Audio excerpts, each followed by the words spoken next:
Всем привет! С вами Мария, Полиночка и проект «Айс на крыше». Ну что, не успела наша Полина оправиться от насморка, так ее кашель одолел. Кстати, кашель, как и насморк, это не болезнь, а всего лишь симптом какого-либо заболевания, чаще всего ОРВИ. Кроме того, кашель это такая вообще защитная реакция организма на всевозможные бактерии, вирусы, аллергены, да и просто на грязный воздух. Конечно же, истинную причину кашля может установить только врач. Он же и назначит вам адекватное лечение. Что же еще можно сделать? Ну, во-первых, создать благоприятный микроклимат в помещении. Влажность помещения должна быть не менее 50%. А в случае, когда ребеночек кашляет, то вообще лучше влажность довести до уровня 60-70%. Чтобы отрегулировать влажность в помещении, очень хорошо помогает увлажнитель воздуха. Также рекомендую вам ежедневно делать влажную уборку и, конечно же, проветривать помещение. Также при кашле очень эффективны всевозможные ингаляции. Можно их делать даже с помощью элементарного физраствора. Еще при некоторых видах кашля иногда назначают прогревание. Можно воспользоваться различными согревающими мазями, но я использую другие средства. В тех случаях, когда доктор назначает дочке прогревание грудной клетки, я обычно использую прогревание картошкой. Этому средству меня научила моя свекровь, а моя свекровь плохого не посоветует. Берете какую-нибудь самую такую неприглядную картошечку, отвариваете ее, а затем, пока она еще не остыла, помещаете в пакетик и хорошенечко разминаете.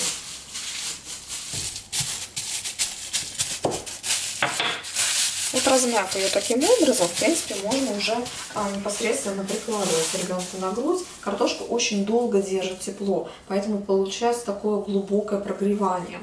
Еще один классный способ, который наверняка оценят детки, это прогревание с помощью вот такого вот мягенького и пушистенького друга. Вот у нас живет такая вот замечательная мартышка, внутри которой находится крупа. Но в данном случае это гречка. Значит, как его использовать? Этого товарища нужно поместить в микроволновку, но очень важный момент, обязательно в микроволновку нужно поставить достаточно большую емкость с водой, чтобы не произошло какой-нибудь неприятности типа пожара или взрыва.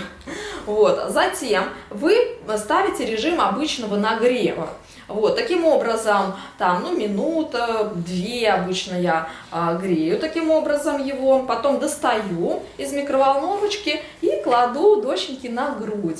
Вот, и она засыпает с удовольствием, обнимая своего теплого и уютного приятеля.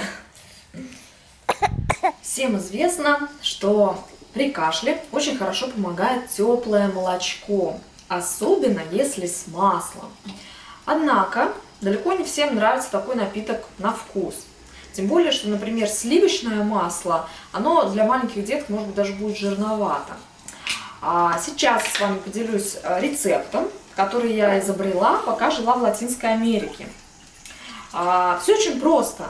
Вместо сливочного масла я предлагаю добавлять молочко, какао-масло. Вот в Доминикане, например, оно продается в таких вот баночках. Само по себе какао-масло твердое по своей текстуре, но при температуре от 25 градусов оно тает. Ой, аромат у него вообще великолепный, пахнет шоколадкой, поэтому дочка моя обожает этот напиток и еще добавки просит.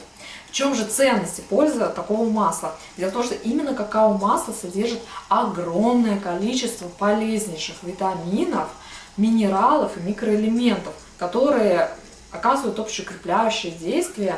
Ну и действительно такой напиток получается очень вкусный и приятный.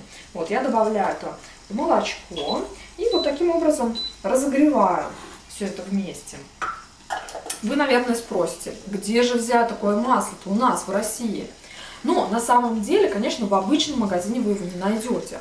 Но можно поискать, например, в интернете, и есть множество специальных магазинов для здоровья, где продается и кокосовое масло, и какао-масло. Так что хватит его надолго, так что можете попробовать его приобрести. Что касается молока, ну вообще я стараюсь для своей дочки приобретать козье молоко, потому что оно менее аллергенно и приносит больше пользы организму. Козье молоко можно купить у бабушек, которые продают его возле метро, или же, например, поискать в интернете, опять-таки. Только когда найдете продавца, обязательно убедитесь в том, что козочки здоровы и имеют все необходимые прививки. Ну что же, помимо всевозможных аптечных микстур и лекарств, есть еще и другие способы справиться с кашлем. Но все-таки я надеюсь, что вас эта беда не коснется, поэтому берегите себя, не болейте. Ну а мы с вами прощаемся. С вами была Мария, Полиночка и проект «Айс на крыше». До новых встреч, пока-пока!